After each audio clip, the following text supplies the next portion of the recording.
नमस्कार किसान भाइयों, आप सभी का एक बार फिर से स्वागत है हमारी चैनल एल पटेल में। जैसे कि आप सामने देख रहे हो जॉन डियर का 5050D। आज हम जानेंगे कि जॉन डियर के 5050D में 2024 में क्या क्या चेंजेस आए हैं, क्या नया वेरिएंट आया है, क्या इसके स्पेसिफिकेशन हुए हैं और क्या चीज़ है जिसके कारण हम ये वीडियो बना रहे हैं। क्योंकि ये जो जॉन डियर 5050D है, इसकी काफ़ी वीडियो हम पहले भी बना चुके हैं, लेकिन ये वीडियो बनाने का पर्पस सिर्फ एक ही है क्योंकि इसके अंदर जो एक चेंजेस किया गया है वो काफ़ी ज़्यादा मुझे पसंद आया। तो मैंने सोचा क्यों ना इस चीज़ को किसानों के सामने रखा जाए कि ये चीज़ें ऐसे ऐसे इसमें चेंज हुई है। तो शुरू से मैं आपको बताता हूँ, जो मेन चेंजेस हैं उनको सबसे पहले हाईलाइट करेंगे। बाकी जो डिज़ाइन है वो सब तो लगभग सेम ही है, लेकिन इसमें जो मेन चेंजेस है वो हैं, सामने आपको दिख रहा होगा कि एक छोटा सा कूलर टाइप का दिख रहा है, रेडिएटर के ऊपर रेडिएटर है। तो ये जो रेडिएटर है यही मेन चेंज है इसका। इसमें डीजल कूलर दिया गया है, ये इसे डीजल कूलर कहा जाता है। मतलब इसके अंदर क्या हो रहा है कि डीजल जो है वो ठंडा होकर अंदर जा रहा है। हालांकि कंपनी को एक जाली भी साथ में देनी चाहिए थी रेडिएटर के ऊपर, क्योंकि यहाँ सब कॉम्प्लिकेटेड जगह हो जाती है तो बार बार रेडिएटर में कचरा फंसने की समस्याएं बढ़ जाती है। उसी के साथ अगर आप देखेंगे तो जो इंजन है इसके अंदर बाकी सब चीज़ें तो लगभग सेम ही हैं। उसी प्रकार का ड्राई टाइप का एयर फिल्टर है, रेडिएटर ओवरफ्लो है, उसके साथ बैटरी आपको सामने मिलेगी। इंजन जो है वही 3029D नाम से इंजन है, नेचुरल इंस्पिरेशन वाला 50 HP का, 2100 रेटेड RPM पे काम करता है। इसके अंदर जो है ऑयल जेट कूलिंग सिस्टम है, मतलब नोजल जेट से इसकी कूलिंग होती है जिससे कि इसके पिस्टन जो है वो जल्दी ठंडे रहते हैं, ऐसा कंपनी का कहना है। लेकिन चेंजेस की अगर हम बात करें तो इसके अंदर आपसे सिंगल फिल्टर आएगा। डीजल के लिए कोई दो दो फिल्टर नहीं रखना, आपको एक ही फिल्टर है जिसको खोलो चेंज करो, आपका डीजल फिल्टर चेंज। और इसके साथ वाटर सेपरेटर तो हर ट्रैक्टर में ये देते ही हैं। तो ये एक चेंज नया इसके अंदर दो आया है। तीसरा चेंज इनने किया है कि ऑयल जेट कूलिंग जो है उसको एडवांस किया है। बोले कि अब हमारा इंजन जो है पहले से ज़्यादा ठंडा रहेगा, जिस कारण इसका हल्का सा साउंड बदल गया है। अगर किसी ने नया ट्रैक्टर को चालू करके देखा हो तो वो कमेंट करके ज़रूर बताएं कि उन्हें साउंड अलग लगा है या नहीं। दूसरे साइड से अगर हम देखें तो वही सिस्टम है, जबकि इसमें एक चेंज आना चाहिए था कि जो पावर स्टीयरिंग है उसके लिए कूलेंट अलग से देना था, मतलब ऑयल अलग से देना था, कूलेंट नहीं। लेकिन ठीक है, वो ऑयल का डब्बा नहीं दे रहे हैं, कंपनी को न जाने क्या कंजूसी करनी है, तो वो हाइड्रोलिक ऑयल से चलाती है। कोई बात नहीं, अलग अलग कंपनी का अलग अलग गणित है। लेकिन अगर आप देखोगे तो ये बहुत कॉम्पैक्ट डिज़ाइन का ट्रैक्टर है। इसमें एक चीज़ की और मेरे को सबसे ज़्यादा समस्या लगती है, इसके जो फ़िल्टर खोलते हैं जो ये पंप के नीचे लगे हुए हैं, इसमें बड़ी दिक्कत आती है। थोड़ी सी ऐसी पोजीशन होनी चाहिए कि ये आसानी से खुल जाए। अब अगर हम आगे देखें तो यहाँ ब्रेक जो है वो वही वाले ब्रेक हैं, कोई विशेष चेंजेस नहीं है। ऑयल इमो मल्टीप्लेट डिस्क ब्रेक हैं जो पहले भी आते थे, लेकिन इसमें बहुत सारे मेजर चेंजेस हैं जिनकी डिटेल्स मैं आपको बाद में पूरी एक एक समझाऊंगा। क्योंकि क्या है कि जो 5050D है वो सबसे ज़्यादा मार्केट में लीड करने वाला ट्रैक्टर है और उसका सबसे बड़ा चेंज है यहाँ से अगर आप देखोगे तो इसके अंदर आपको दिखेगा ये जो 4 व्हील सिस्टम है। ये 4 व्हील जो है वो बबल पिनियन रिडक्शन वाला 4 व्हील सिस्टम है, जो कि धान की मचाई में या फिर सोयाबीन की बुआई में सबसे ज़्यादा फायदेमंद होता है। क्यों होता है? क्योंकि इसके अंदर टर्निंग रेडियस कम है। दूसरी बात यह कि इसमें मड में ग्रीस लगाने वाला हिस्सा है ही नहीं, इसके अंदर पूरा ऑयल इमो सिस्टम है, मतलब पूरा ऑयल डलता है। इस कारण से ये लॉन्ग रनिंग लॉन्ग लाइफ वाला 4 व्हील है जो कि बबल पिनियन रिडक्शन में है। इस कारण से मेरा इसका वीडियो बनाने का मन हुआ। और ये क्रारो कंपनी का डिज़ाइन है, मतलब काफ़ी शानदार डिज़ाइन किया गया है।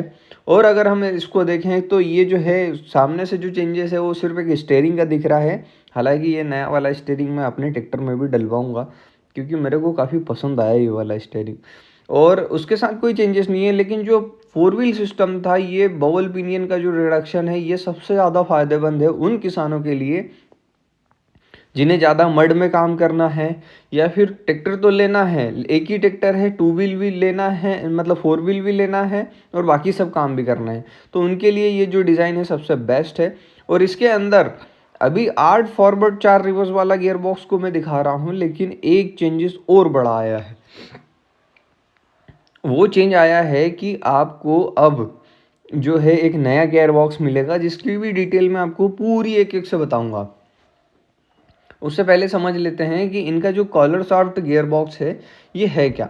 तो जो कॉलर सॉफ्ट गियर बॉक्स है ये कोई विशेष गियर बॉक्स नहीं है, ये कांस्टेंट मैश गियर बॉक्स ही है।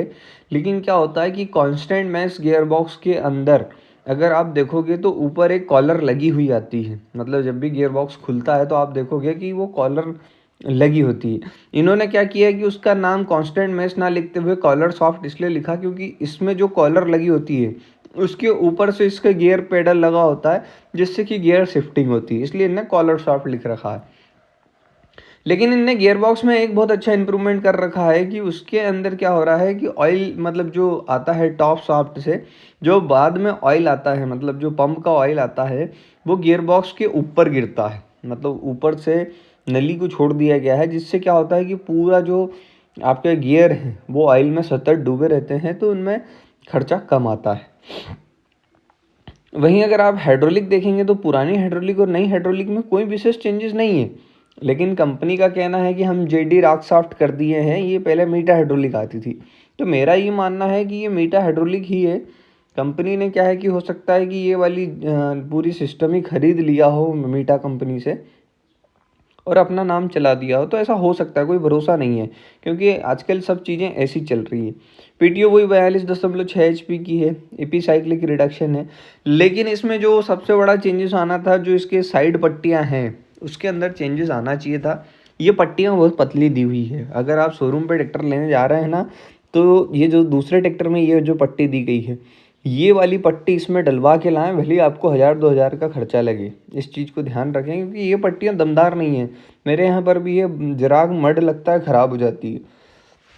बाकी चीज़ें तो मैं आपको पहले भी रिव्यू में बता चुका हूँ, लेकिन मेरा ये वीडियो बनाने का पर्पज़ सिर्फ यही था कि इसके अंदर बवल पिनियन में 16/9/28 के टायर हैं।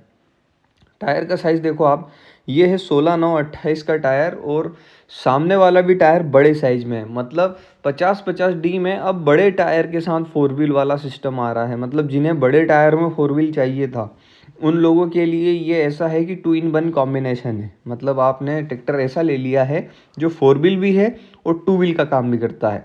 तो ये जो है सबसे धमाकेदार चीज़ लगी मुझे। और इसके अंदर एक और वेरिएंट है जो कि इससे भी ज़्यादा दमदार लग रहा है, वो वेरिएंट ये है जो आपको सामने दिख रहा है। इसके अंदर क्या है कि जेडी ने क्या किया है कि गियर प्रो वाला गियर बॉक्स दे दिया है। गियर प्रो को मैं पूरा डिटेल समझाऊंगा। डीजल कूलर तो मैं आपको बता ही चुका हूँ और इसमें 16/9/28 के टायर हैं। गियर प्रो में क्या होता है कि ए बी सी और रिवर्स एक साइड होते हैं और दूसरे साइड आपको 4 गियर मिलते हैं, ऐसे करके 16 गियर बॉक्स का टोटल आपको कॉम्बिनेशन मिलता है। पुराने ट्रैक्टर में हमें जो है 16 गियर बॉक्स नहीं मिलता था, मतलब हमें 8 फॉरवर्ड और 4 रिवर्स मिलते थे। इसके अंदर अब जो है हमें जो फॉरवर्ड की स्पीड है वो 12 फॉरवर्ड और 4 रिवर्स हो चुका है। तो ये जो है फ़ायदा है, मतलब अब इसमें क्या हो रहा है कि ट्रैक्टर को आप हर गियर में चला सकते हैं। जिन्हें 50-50D में कभी कभी लगता था कि एक गियर एक्स्ट्रा आना चाहिए था, उनके लिए ये समझ लीजिए कि वरदान साबित हो गया है। ये आने वाले समय के लिए बहुत फ़ायदेमंद है। और इसके अंदर JDMQRL आ रहा है, मतलब ये एक ही पोजीशन पे ऊपर नीचे करने वाला सिस्टम जो कि हाइड्रोलिक में आना ही चाहिए हर ट्रैक्टर में, वो इन्होंने इंट्रोड्यूस कर दिया है। तीसरी बात ये इसके अंदर जो इंट्रोड्यूस करी गई है वो डीजल कूलर है, जो कि मैं आपको अब से बता चुका हूँ कि 50-50D में आ रहा है। और ये नेचुरल इंस्पिरेशन मतलब नॉन टर्बो वाला ट्रैक्टर है, क्योंकि 5210 में ये चीज़ें आती है लेकिन वो टर्बो के साथ आता है और ये नॉन टर्बो में 50-50D है। और इसके अंदर टायर भी 16/9/28 के हैं। तो ये क्या है कि मेरे को लगता है कि उन किसान भाइयों के लिए बहुत ज़्यादा फायदेमंद होने वाला है जिन्हें 50-50D में गियर बॉक्स बड़ा चाहिए था। मतलब काफ़ी किसान भाइयों को पहली पसंद है 50-50D क्योंकि मार्केट इसी ने बनाया था। लेकिन क्या हो रहा था कि 8 फॉरवर्ड में उतना उनको मज़ा नहीं आ रहा था। तो ये जो गियर बॉक्स लगाया गया है मैं मानता हूँ कि सभी किसान भाइयों को पसंद आएगा। और अगर आपको पसंद आया हो तो आप बताएं। वैसे गियर बॉक्स जो है वो वही पुराने गियर बॉक्स है, मतलब जिसका अपना गियर प्रो का जो गियर बॉक्स आता है वही गियर बॉक्स इसके अंदर दिया गया है 5210 का, तो कोई दिक्कत नहीं आएगी। और सिस्टम वही डिज़ाइन किया गया है ताकि 50-50D चलाने वाले को फीलिंग ना आए कि मैं दूसरा ट्रैक्टर चला रहा हूँ। तो काफ़ी अच्छी डिज़ाइन है और आगे के लिए बहुत फ़ायदेमंद है। आपको कैसी लगी ज़रूर बताएं।